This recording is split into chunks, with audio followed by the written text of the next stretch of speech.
So hello guys, स्वागत है आपका मेरे चैनल पे। मैं हूं सूरज और आज मैं एक्सप्लेन करने वाला हूं लूसीफर सीरीज़ के सीज़न 2 का लास्ट एपिसोड यानी एपिसोड नंबर 18। बट उससे पहले आप सबसे एक छोटी सी रिक्वेस्ट है कि अगर आप मेरे चैनल पर नए हो तो इसी तरह की और भी वीडियोस के लिए मेरे चैनल को सब्सक्राइब कर लेना, बेल आइकन को क्लिक कर देना और वीडियो को पूरा देखना ताकि आपको स्टोरी अच्छे से समझ आए। तो अब शुरू करते हैं।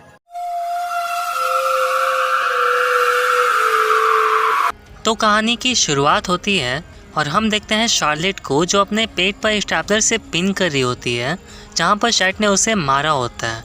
फिर शार्लेट किसी इंसान को कॉल करती है और उससे कहती है कि मुझे तुम्हारी मदद चाहिए। फिर हम देखते हैं अमेनिडिल को जो लूसीफर से कहता है कि मुझे अभी भी यकीन नहीं हो रहा है कि डैड ने ये लॉकेट मुझे दिया था संभाल कर रखने के लिए। तो लूसीफर कहता है हाँ बिल्कुल, तुम ही हो डैड के सबसे होनहार बेटे। अब लाओ मुझे ये लॉकेट दे दो ताकि मैं देख सकूं कि ये कैसे काम करता है। तो अमेनिडिल हंसता है और उसे वो लॉकेट नहीं देता। तो लूसीफर उससे बार बार मांगता है, तब भी अमेनिडिल उसे वो लॉकेट नहीं देता। तो लूसीफर कहता है कि मुझे हाथ उठाने पर मजबूर मत करो भाई, अब तुम पहले की तरह वो एंजल नहीं रहे। तो अमेनिडिल कहता है हाँ लूसी, मैं पहले की तरह वो एंजल नहीं रहा। तो लूसीफर कहता है कि मैंने तुम्हें हर्ट करने के लिए ये बात नहीं कही थी। तो अमेनिडिल कहता है हाँ मुझे पता है, तुम फिक्र मत करो, मुझे बस थोड़ा सा वक्त चाहिए ये सब कुछ समझने के लिए। तो लूसीफर कहता है ठीक है, तुम्हें जितना वक्त चाहिए तुम ले लो, और अमेनिडिल वहाँ से चला जाता है। फिर हम देखते हैं शार्लेट को जो डॉक्टर लिंडा के पास जाती है और उससे कहती है कि मुझे चोट लगी है और तुम्हें मेरा टाँका लगाना पड़ेगा।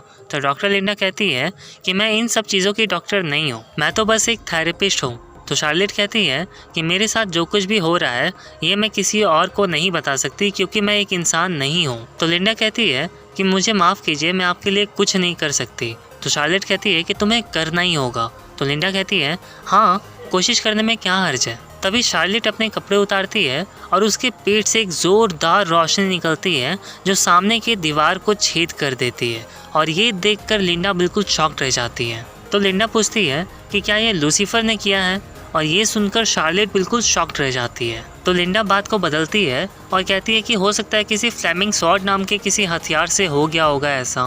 फिर वो टेप निकालती है और कहती है कि शायद इससे आपकी मदद हो सकती है, और ये सीन यहीं कट हो जाता है। फिर हम देखते हैं लूसीफर और क्लोई को जो एक क्राइम सीन पर जाते हैं जहाँ पर एक डेड बॉडी होती है। तो एला कहती है कि इसका सर पूरी तरह से जला हुआ है, न जाने किसने इसे इतनी दर्दनाक मौत दी है। फिर लूसीफर वहाँ से बहाना बनाकर निकल जाता है और वो सीधा जाता है डॉक्टर लिंडा के पास और लिंडा से पूछता है कि क्या मेरा भाई अमेनिडिल यहाँ पर आया है।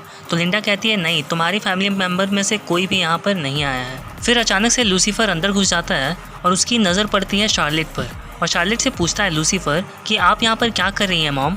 तो शार्लेट कहती है कि ये हम दोनों लड़कियों की सीक्रेट बातें हैं। तो लूसीफर को लगता है कि ये दोनों सेक्स कर रहे थे और लिंडा भी स्माइल करती है। तभी लूसीफर की नज़र पड़ती है उसी जले हुए वॉल पर। तो लूसीफर पूछता है शार्लेट से कि ये सब क्या है मॉम। तो शार्लेट उसे बता देती है कि चैट ने मुझे चाकू मारा है और अब मेरे पेट से बहुत ही ज़्यादा लाइट निकल रही है, पर मुझे इससे कोई फ़र्क नहीं पड़ता क्योंकि ये इतनी बड़ी भी बात नहीं है। तो लूसीफर घबरा जाता है और कहता है कि ये बहुत बड़ी बात है मॉम, क्योंकि आपकी शक्तियाँ ये बॉडी संभाल नहीं पा रही है। अगर ऐसा ही चलता रहा तो आप एक दिन फट जाओगी और आपकी वजह से क्लोई को भी खतरा हो सकता है। मुझे अमेनिडिल को ढूंढना होगा। तो शार्लेट कहती है कि वो हमारी कैसे मदद कर सकता है। तो लूसीफर कहता है मॉम आप समझ नहीं रही हो, हमें वो फ्लेमिंग स्वॉर्ड का तीसरा पीस मिल चुका है और वो कुछ और नहीं अमेनिडिल का लॉकेट था। और ये सुनकर शार्लेट को बहुत खुशी होती है और वो कहती है कि फिर तो हमें अमेनिडिल को ढूंढना होगा। तो लूसीफर कहता है हाँ मॉम आप सही कह रही हो। तभी शार्लेट बताती है कि मैं तुमसे एक और बात कहना चाहती हूँ कि अनजाने से मेरी लाइट की वजह से किसी की जान चली गई है। तो लूसीफर कहता है कि आप ये मत कहना कि जो मरा है वो चैट है, क्योंकि मैं अभी अभी उसी क्राइम सीन से आ रहा हूँ। क्लोई उस केस पर काम कर रही है मॉम। तो शार्लेट कहती है कि मैं उसे बचाने के लिए कुछ भी नहीं कर पाई, उसने मुझे चाकू मारा था और जैसे ही मैंने वो चाकू निकाला तो मेरे पेट से बहुत ही तेज़ रोशनी निकली जिससे कि उसका चेहरा जल गया। तो लूसीफर कहता है कि फिर तो हमें जल्दी से जल्दी अमेनिडिल को ढूंढना होगा और मुझे पता है कि उसे कौन ढूंढ सकता है। फिर हम देखते हैं लूसीफर को जो मेज़ से मिलने के लिए जाता है जहाँ पर ट्रिक्सी डॉक्टर खेल रही होती है मेज़ के साथ। फिर लूसीफर उसे अपनी सारी सिचुएशन बताता है और उससे कहता है कि तुम्हें अमेनिडिल को ढूंढना होगा। तो मेज़ कहती है कि उससे क्या फ़र्क पड़ता है, तुम्हारी मॉम फट जाएगी, मुझे तो कोई प्रॉब्लम नहीं होगी, मैं तो चाहती हूँ कि ऐसा ही हो। तो लूसीफर कहता है ज़रा सोचो मेज़, अगर वो फट गई तो उनके साथ साथ उन सब की भी जान जाएगी जिनसे हम प्यार करते हैं या फिर जिनकी हमें परवाह है। और ये सुनकर मेज समझ जाती है और वो उसकी हेल्प करने के लिए राज़ी हो जाती है। फिर हम देखते हैं क्लोई को जो बियांका के बड़े वाले बेटे को बुलाती है अपने कैबिन में और उससे पूछती है कि क्या तुम्हें लगता है कि चैट का कोई दुश्मन था। तो वो कहता है नहीं, ऐसा तो कुछ भी नहीं था और मुझे पता है कि आपने ही मेरी मॉम को अरेस्ट किया था। तो क्लोई कहती है कि जिस तरह से मैं सारे केसेस पर काम करती हूँ वैसे ही इस केस पर भी काम करूँगी पूरी ईमानदारी से, तुम्हें फ़िक्र करने की ज़रूरत नहीं है। फिर हम देखते हैं एला को जो क्लोई और लूसीफर को बता रही होती है कि हमें चैट की बॉडी जहाँ पर मिली है वहाँ पर कोई सिक्योरिटी कैमरा नहीं था, पर सैटेलाइट कैमरे से हमें कुछ ना कुछ तो ज़रूर पता चल ही जाएगा। इधर हम देखते हैं मैनीडिल को जो डैन के साथ मिलकर स्टैंड अप कॉमेडी कर रहा होता है। फिर हम देखते हैं क्लोई और लूसीफर को जो एक जगह आए होते हैं क्योंकि क्लोई को सैटेलाइट कैमरे से एक फ़ोटो मिली होती है और वो फ़ोटो किसी और चीज़ की नहीं, एक वैन की होती है जिसमें जेलीफिश स्टिकर होता है। तभी वहाँ दो लड़कियाँ आती हैं जो एक डेड बॉडी को लेकर कहीं जा रही होती हैं। तभी क्लोई अपना गन निकालती है और उससे पूछती है कि तुम दोनों हो कौन। तो वो दोनों अपना इंट्रोडक्शन देते हैं और बताते हैं कि मैं बस बॉडी को ले जाना और निकालने का काम करती हूँ क्राइम सीन से। तो क्लोई उससे पूछती है कि तुम्हारा वैन कल रात एक क्राइम सीन के पास देखा गया है, तुम वहाँ पर क्या कर रही थी। तो वो लड़की बताती है कि मैं वहाँ अपने बॉयफ्रेंड से मिलने के लिए गई थी और फिर क्लोई वहाँ से चली जाती है। इधर हम देखते हैं मैनीडिल को जो स्टूडियो से निकल ही रहा होता है। तभी वहाँ मेज़ आ जाती है और मेज़ कहती है कि लूसीफर ने मुझे तुम्हें ढूंढने के लिए भेजा है और अब तुम्हें मेरे साथ चलना पड़ेगा। तो मैनीडिल उसे समझाने की कोशिश करता है और कहता है कि डैड ने मुझे ये लॉकेट दिया था इसकी रक्षा करने के लिए और मैं नहीं चाहता कि इसका मिसयूज़ हो। तभी मेज़ उसे शॉक देती है और कहती है कि मुझे घंटों के हिसाब से पैसे नहीं मिलते। इधर हम देखते हैं क्लोई को जिसे पता चल जाता है कि उन दोनों लड़कियों ने क्लोई से झूठ बोला है क्योंकि जिस दिन क्राइम हुआ था उस दिन उसका बॉयफ्रेंड इस शहर में था ही नहीं। फिर हम देखते हैं मैनीडिल को जिसे होश आता है तो वो अपने सामने दिखता है लूसीफर को और लूसीफर उससे कहता है कि मुझे अपना वो लॉकेट दे दो भाई। तो मैनीडिल उसे भी समझाता है कि डैड ने मुझे ये दिया था इसकी रक्षा करने के लिए, ना कि इसका मिसयूज़ करने के लिए। तो लूसीफर कहता है कि तुम ऐसा इसलिए कह रहे हो क्योंकि ये तुम्हें मिला है, और अगर मैं कहूँ कि मेरा डैड को मारने का कोई प्लान था ही नहीं तो मैं बस चाहता था कि मॉम और डैड फिर से एक हो जाएं ताकि वो एक दूसरे को टॉर्चर करते रहें, यही उनके लिए सबसे अच्छी सज़ा होगी। तो मैनीडिल कहता है कि ये भी गलत है लूसीफर। तो लूसीफर कहता है कि हमें जल्दी करना होगा इससे पहले कि हमारी मॉम हमें छोड़कर कहीं भाग न जाए। तभी वहाँ मेज़ आती है और वो बताती है कि तुम्हारी मॉम यहाँ से भाग चुकी है। फिर हम देखते हैं शार्लेट को जो सीधा जाती है डॉक्टर लिंडा के पास और उसे एक वाइन का बॉटल गिफ्ट करती है और कहती है कि ये तुमने मेरी मदद की थी उसके लिए है। वैसे मैं तुमसे एक सवाल पूछना चाहती थी, जब मैं उस दिन तुम्हारे पास मदद मांगने आई थी तो तुमने कहा था कि क्या ये लूसीफर ने किया है, इसका क्या मतलब है। तो लिंडा कहती है मैं तो पागल ही हूँ, मैं तो कुछ ना कुछ कहती ही रहती हूँ, हमेशा कुछ ना कुछ बोल ही देती हूँ, मैंने बस ऐसे ही कह दिया था। तो शार्लेट कहती है कि मुझे लगता है तुम मुझसे कुछ छुपा रही हो। उसके बाद वो लिंडा को पकड़ती है और उसे धमकी देती है और कहती है कि क्या तुम जलकर मरना चाहती हो, जो कुछ भी है मुझे सच सच बताओ। फिर हम देखते हैं क्लोई को जिसे खबर आती है कि किसी की डेथ हुई है और जब वो वहाँ चेक करने जाती है तो उसे पता चलता है कि ये डेड बॉडी किसी और की नहीं, उन दोनों लड़कियों में से एक की होती है। तभी वहाँ उसकी फ्रेंड भी आ जाती है जो बुरी तरह से रो रही होती है और क्लोई उसे संभालती है। फिर हम देखते हैं इंटेरोगेशन रूम में जहाँ क्लोई उससे पूछताछ कर रही होती है और क्लोई बताती है कि तुमने मुझसे झूठ बोला था कि तुम अपने बॉयफ्रेंड से मिलने गई थी, जबकि वो तो इस शहर में है ही नहीं। तो बताओ तुम्हें उस बॉडी को हटाने के लिए किसने कहा था। तो वो लड़की कहती है कि मैं कुछ भी नहीं बता सकती, शायद मेरी फ्रेंड की डेथ मेरे लिए वार्निंग हो सकती है। फिर हम देखते हैं क्लोई को जो लूसीफर को कॉल करती है और उसे बताती है कि हमें एक और डेड बॉडी मिली है और ये डेड बॉडी किसी और की नहीं, उन्हीं दोनों लड़कियों में से एक की है। और अब उसका फ्रेंड मुंह नहीं खोल रही है क्योंकि उसे डर है कि उसे भी मार दिया जाएगा। तो मैं चाहती हूँ कि तुम यहाँ पर आओ और अपना कोई मैजिक चलाओ, उससे सच उगलवाओ। तो लूसीफर मना कर देता है और बहाने बना देता है कि अभी मैं फैमिली के साथ बिजी हूँ तो नहीं आ सकता, और बोलकर फ़ोन काट देता है। फिर क्लोई एला से कहती है कि लूसीफर नहीं आएगा, वो अपनी फैमिली के साथ बिजी है, मुझे तो लगता है कि वो मुझसे कोई चीज़ छुपा रहा है। तो एला कहती है कि उसकी फ़िक्र मत करो, उसकी फैमिली बहुत अजीब है, हो सकता है कि उसकी फैमिली में कोई प्रॉब्लम हो गई हो। तो क्लोई कहती है कि मुझे नहीं लगता कि वो मुझसे कोई चीज़ छुपा रहा है, मुझे लगता है कि वो मुझसे किसी को छुपा रहा है, किसी ऐसे को जो चैट को अच्छे से जानता था और जिस पर मुझे अभी भी भरोसा नहीं है। फिर हम देखते हैं लूसीफर और अमेनिडिल को जो शार्लेट से कहते हैं कि आपको कहीं और अपना बसेरा जमाना चाहिए, यानी कि अलग रहना चाहिए, हमें हेवन जाकर कोई फ़ायदा नहीं होगा और वैसे भी डैड से कोई लड़ नहीं सकता। तो शार्लेट कहती है कि ये सच है कि तुम हमारे साथ जाना नहीं चाहते, क्यों है ना।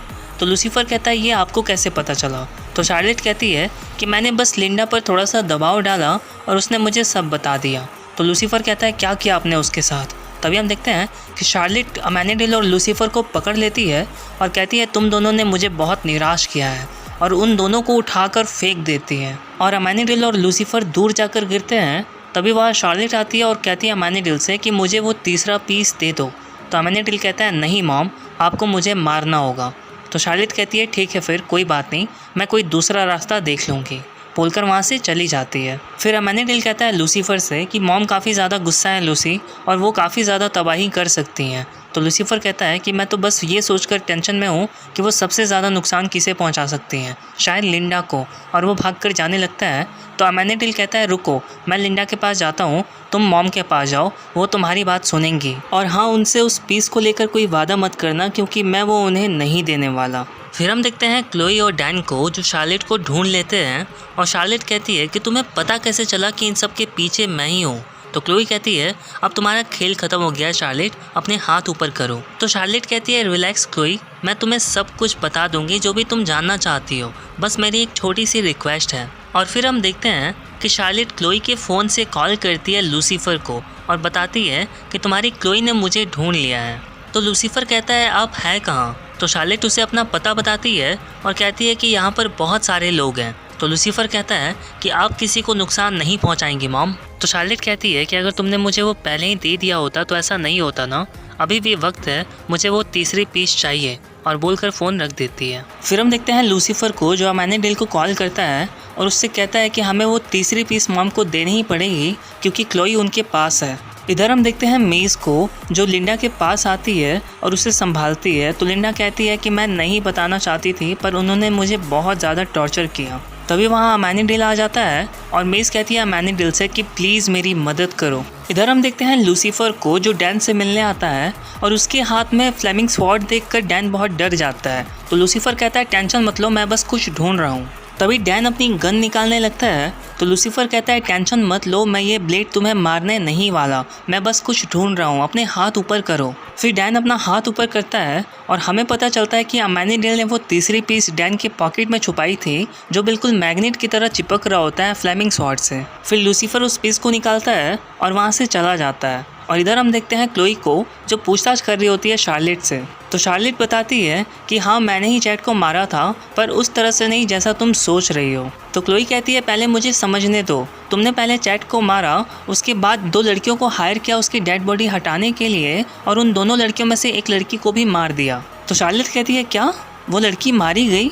पर मैं तुम्हें बता दूं कि इसमें मेरा कोई हाथ नहीं है। तो क्लोई कहती है कि अगर तुमने नहीं मारा तो फिर किसने मारा होगा? तभी वहाँ लूसीफर आ जाता है और उसके हाथ में ब्लेड देखकर क्लोई कहती है कि लूसीफर वो ब्लेड नीचे फेंक दो, अब तुम अपनी मॉम को नहीं बचा सकते, खेल ख़त्म हो चुका है। तो लूसीफर कहता है कि मैं उन्हें नहीं बचा रहा क्लोई, मैं तुम्हें बचा रहा हूँ उनसे। उसके बाद वो शार्लेट से कहता है कि मेरे पास आपका ये फ्लेमिंग स्वॉर्ड है और ये तीसरा पीस भी, अब आप क्लोई को छोड़ दो। तो क्लोई कहती है छोड़ दो, मुझे छोड़ दो, सच में मैंने इसे पकड़ा है। फिर हम देखते हैं कि वहाँ हेक्टर आ जाता है जो चैट का बड़ा भाई होता है और उसके हाथ में गन होता है जो शार्लेट को मारने के लिए आया होता है। तो क्लोई उससे कहती है कि अपना गन फेंक दो। तो हेक्टर कहता है क्लोई से कि तुमने मुझसे वादा किया था क्लोई कि तुम इस केस पर पूरी ईमानदारी से काम करोगी और तुमने अपना वादा पूरा किया है। और शार्लेट से कहता है कि तुम्हारी वजह से मेरी पूरी फैमिली बर्बाद हो गई, मैं तुम्हें नहीं छोड़ूंगा। तो लूसीफर कहता है हेक्टर से कि गोली मत चलाना मेरे भाई, अगर तुमने गोली चलाई तो यहाँ पर मौजूद सारे के सारे लोग मारे जाएंगे। और इधर हम देखते हैं अमेनिडिल को जो लिंडा को बचाने के लिए अपनी पूरी पावर लगा देता है वक्त को धीमा करने के लिए।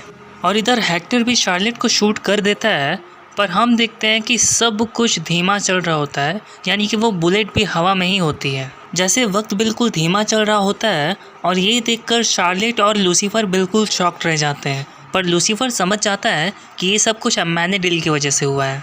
फिर हम देखते हैं मेज़ को जो अमेनिडिल से कहती है कि ये तुमने कैसे किया? तो अमेनिडिल कहता है कि लिंडा को लेकर यहाँ से जाओ।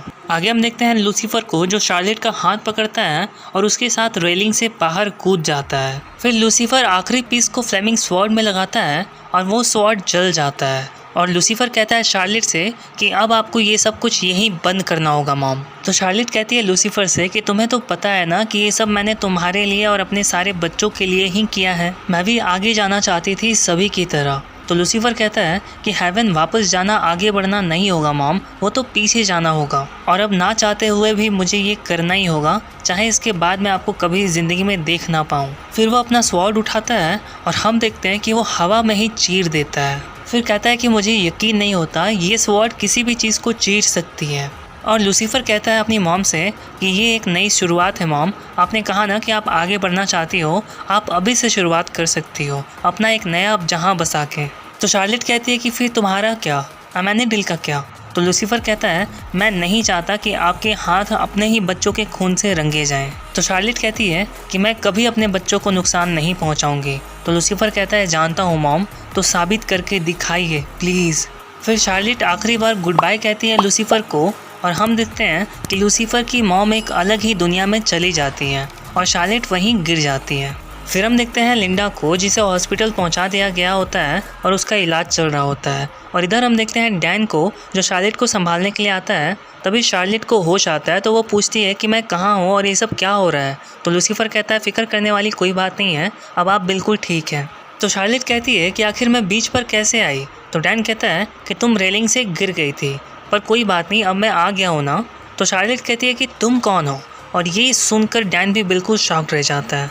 फिर हम देखते हैं कि शार्लेट को हॉस्पिटल ले जाया जा रहा होता है और इधर क्लोई आती है लूसीफर से बात करने के लिए और उसे बताती है कि मैंने सारा इल्ज़ाम हेक्टर पर ही डलवा दिया है। इन सारी बातों के बारे में तुम्हें पहले से पता था, पर तुमने मुझे बताना ज़रूरी नहीं समझा। लड़ाइयाँ हर घर में होती हैं, पर फिर भी मैं तुम्हारा हमेशा साथ दूंगी लूसीफर, ये बात तुम हमेशा याद रखना। और बोलकर वहाँ से चली जाती है। फिर हम देखते हैं लूसीफर को, जो डॉक्टर लिंडा से मिलने के लिए हॉस्पिटल जाता है और उससे माफ़ी मांगता है और कहता है कि ये सारी गलती मेरी है। तो लिंडा कहती है कि मुझे पहले ही पता था कि मेरा पाला इस दुनिया के सबसे ताकतवर फैमिली से पड़ा है, तो ये सब कुछ तो होना ही था, तुम्हारी इसमें कोई गलती नहीं है। फिर लूसीफर बाहर आता है और क्लोई को कॉल करता है, तो उसका कॉल वॉइस मेल पर चला जाता है। और लूसीफर कहता है कि अब मैं तुमसे कुछ भी नहीं छुपाऊंगा क्लोई, मैं आ रहा हूँ तुम्हें अपना सच बताने के लिए, और बोलकर फ़ोन रख देता है। तभी हम देखते हैं कि लूसीफर पर पीछे से कोई अटैक करता है और उसके सर पे ज़ोर से मारता है और लूसीफर बेहोश हो जाता है। और लास्ट सीन में हम देखते हैं कि जब लूसीफर को होश आता है तब वो खुद को एक रेगिस्तान में पाता है और लूसीफर का चेहरा देखकर हमें लगता है कि वो काफ़ी दिनों से यहाँ पर पड़ा हुआ था। और फिर हम देखते हैं कि अचानक से ही लूसीफर के पंख निकल जाते हैं और ये एपिसोड यहीं ख़त्म हो जाता है गाइज़। मुझे पता है गाइज़ कि वीडियो काफ़ी ज़्यादा लेट आई है, पर जैसा कि आप सब जानते हो कि अभी दिवाली थी और मुझे पैसों की काफ़ी ज़्यादा ज़रूरत थी, और इसीलिए मैंने अपना यूट्यूब कुछ दिनों के लिए बंद कर दिया था और सिर्फ अपने ऑनलाइन वर्क पर ही फोकस कर रहा था, बिकॉज उसमें मेरी पर डे की अर्निंग होती है। मैं एक और अनाउंसमेंट करना चाहता हूँ गाइज कि अब से वीकली सिर्फ 2 वीडियोस ही आएंगी, वेडनेसडे एंड संडे को, क्योंकि मेरे अदर वर्क्स भी है जैसा कि मैंने अभी बताया था आपको। So I hope you can understand guys. तो बस थोड़ा समझने की कोशिश करना मुझे और मेरी प्रॉब्लम्स को, और इतना वेट करने के लिए और इतना मुझे सपोर्ट करने के लिए thank you so much guys. मिलता हूँ अब आपसे अगली वीडियो में, तब तक के लिए बाय बाय।